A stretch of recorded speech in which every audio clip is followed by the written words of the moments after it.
Good morning, Diane Roberts here from scoreat4.25.blogspot.com with a new card for you today. What I'm planning this week is to do a case a card each day this week from the new catalog. The new Stampin' Up! Catalog will go live on June 2nd. This is the cover. Is it not gorgeous? Just love it. Just love it. All these little markers are cards I want to case. Okay, let's get started. This new card is right here. Here's the card we're going to make. It's from page 51 on the new catalog. This is a stamp set called Giggles. That's the one thing I didn't tell you, right? I'll tell you the name of the stamp set. The name of the stamp set is Giggle Greetings. And it was in the catalog last year, so that's not a new product. The only product that's new is probably this baker's twine and the coloring. I colored the cheese with blendabilities. So let's get started before I run out of battery time. What we're going to do is take a piece of Whisper White cardstock and stamp our image. In using the blendabilities, we stamp with Memento ink, which will also be available in the new catalog. Here is my acrylic block with my stamp already placed on it. You can see that I use the grid lines, which I'm not sure, but I don't think those are being carried over into the new catalog. So if you're interested, check out to see if they're still available. It's a film. It's a film that you just cling to your block, and it's really helpful in straightening, getting a straight image on your cardstock. So first we'll ink up our image with the Memento ink. There we go, and we will stamp it on a 3 by 3.5 inch piece of Whisper White cardstock. I like to line up my cardstock on the grid lines of your mat, or if you don't have that, Stampin' Up! Sells these big pads which are all marked off with grid lines that you can use. So I just line it up so that I get a straight line somewhere, wherever I want this image to end up. So let's try right there. Remember, if you don't get it exactly straight, each piece of paper has two sides. So there we go, not too bad. So there's our image. Age is something that doesn't count unless you are a cheese. So let's quickly put this card together. Here are the blendabilities. The blendabilities are alcohol-based markers that come in a set of 3. With the light, medium, and dark colors so that you can blend. You'd be able to blend the color of the cheese. For time purpose, I think I am just going to use the brightest Daffodil Delight. The markers are marked to where it says light, medium, and dark. There are 2 ends. They are very difficult to open. Not that difficult. You can see I did it. You have this thin-edged marker, and then you also have a brush tip. If I can demonstrate the brush tip for quicker coloring. So we're going to color the cheese yellow. Daffodil Delight. Just go along here. You can see how easily they color. Very forgiving. We could blend the darker color, but I'll do a different video on blending a little later on.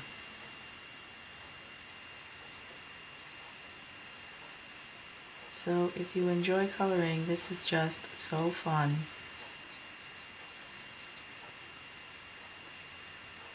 I find that I can just use one color and I got something there. Also, I'd like to make the flame this color, and to kind of accent it, I just went over the flame lines. So there you are. There's the Daffodil Delight. And because the cardstock uses Coastal Cabana, I will make the cheese plate Coastal Cabana. So we'll hold on that, and we will make the candle a shade of rich raspberry. I'm going to use this fine edge for the rich raspberry. And barely just tap in the color. I'm kind of leaving that little white stripe in there, so it looks like a stripy candle. It's giving us that color. And that leaves us the Coastal Cabana color, which I dragged my big shot over here. As I'm looking for that, do you believe it? I don't believe it. Okay, here's our Coastal Cabana. Now this isn't exactly the same case. It's not an exact case to what you saw in the catalog, or what you will see in the catalog, which, by the way, if you don't have a catalog, feel free to email me at droberts1252@gmail, and I will get a catalog to you. So here we go with our embossing. I'm using these dots for our embossing. If you're not familiar with the Big Shot and the embossing folder, we have embossing folders that will add texture to your cardstock. Here's the Big Shot. The Big Shot is an embossing machine or a cutting machine in which you take a base platform and make a sandwich with acrylic plates, sticking your cardstock in between your embossing folder and running it through the Big Shot, like so. And you'll hear a lot of popping and cracking and things like that in the Big Shot, but that's exactly what it's supposed to sound like, so not to worry. So here we have an embossed dots that reminded me of the holes in the Swiss cheese. Okay, more holes in the embossing than there are in the cheese, but again, artistic license. I'm going to do the same thing with a 1.5 inch of yellow Daffodil Delight for the bottom. If you'll notice in my original card, I made it a little smaller this time. That's what I like about making cards. It's whatever you feel like doing at the time, whatever you've got left in cardstock. I just thought the smaller strip at the bottom of the card would look kind of cool. So let me run this through quickly off camera so that it won't shake everything up. And I really need to find my Coastal Cabana blendabilities, which I did. I moved them out of the way so that I could fit the Big Shot into the camera shot. Okay, here we go. Now we're going to put those aside and go back to our, let's use the middle color. Yeah, we'll use the middle color of the Coastal Cabana blendabilities. And again, I'm going to use I think I'll use both colors. I'll use medium and light. The reason that these covers are so hard to remove is because it's an alcohol-based marker and we want to keep them nice and tight to keep the ink fresh. Also, we store them flat so that the ink's equally distributed to both sides. So here I have my darker color. So I'm going to put the darker color where Stampin' Up! Has showed me the darker lines are. I'm going to do that. And then I'm going to blend with the lighter color. Now I'm not an expert at blending yet. That's why I didn't blend the cheese, in case you haven't guessed. And so now I'm just going to kind of draw that color out so that we have the darker, where Stampin' Up! Showed us the darker colors should be, and just blend it in like that. It's very quick. Makes kind of a cool sound when you're blending. So there you have it. Your image is colored. So now it's just a matter of putting your card together. These things out of the way. Here's our card front, which I probably should have use the bone folder just to get a sharper score line here. We're going to use the Tombow Mono liquid glue to attach our bottom panel. Wait a minute, maybe we want to do this. Maybe we should put the holes this way. I think we'll keep it the way it is. You have the choice of using the embossed or the debossed side on these cards after they're embossed. And I go either way. Sometimes I put them one way, sometimes another. Kind of a little too much glue there. Okay, so we will attach the Daffodil Light piece to the Coastal Cabana piece. Lining it up. That's why I like to use the glue rather than the snail, because you have the few seconds optional movement time, which I require frequently. Okay, now what I've done is taken a rich raspberry and a piece of Whisper White to put little banners, little tiny banners here behind the image. And what I used to punch out the image in the banners is the hexagon punch, which I'm sure is right by my side here. And if it isn't, we will improvise again. We will improvise because I'm not finding my hexagon punch. I think I buried it. Very small workspace when I have my new camera on. This is my new video camera, so I'm not real...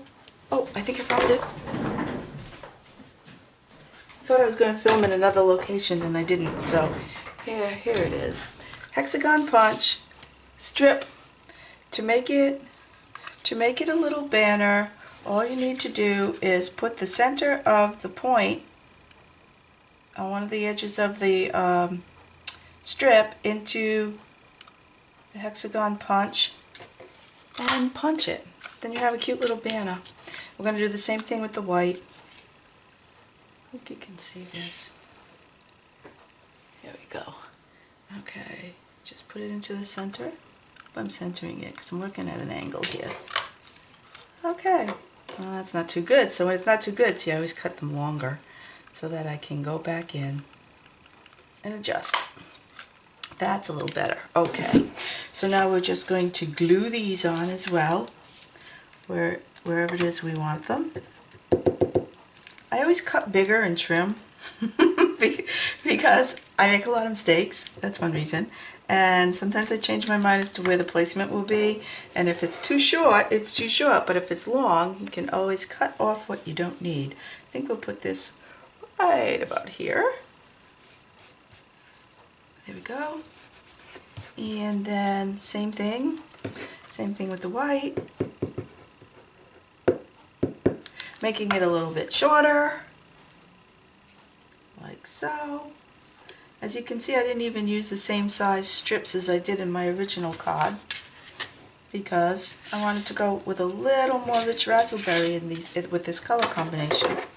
Now I'll just trim from the inside right along the edge of my card. That's got glue on it. Get rid of it as soon as you can. Otherwise, I'm speaking from experience, that will end up on your card somewhere where you least expect it, or on your sleeve. Okay, this is new baker's twine that will be available in the new catalog. We had a sneak preview of some of this in our Celebration catalog, and I love it. It's really great. So what I'm going to do is just tie a little bow here in this corner, and then we will affix our image. When I make bows, I always make them too big and play. That's not quite tight enough. Try to get it as tight as possible. And there we go. That's better. And then you just fuss with it until it gets to look the way you want it to look.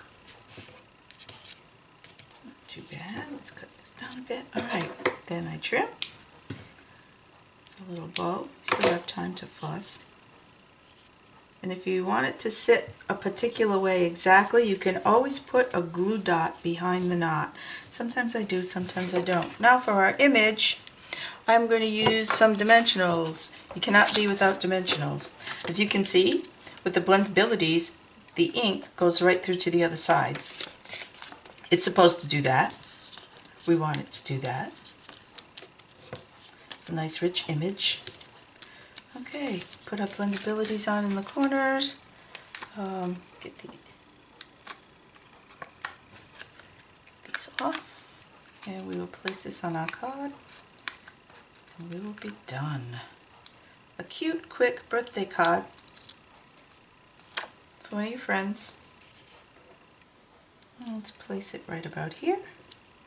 Good thing about the dimensionals is you can take a peek at it and see if the image is where you want it. And if it's not quite straight or not to your liking, you have the opportunity to lift it. So you still have a chance to lift it up, put it where you'd like it to be, so that it's straight and placed where you'd like it, and then give it a push. And there you have it. That's our card. Card number 1, cased from the new catalog, page 51. I'll bring you more cards this week. Fun to make, quick to make, and like I said, if you don't have a catalog, email me and I'll get one out to you. I'll get your complimentary Stampin' Up! Catalog out to you. Thanks for joining me today. Happy stamping!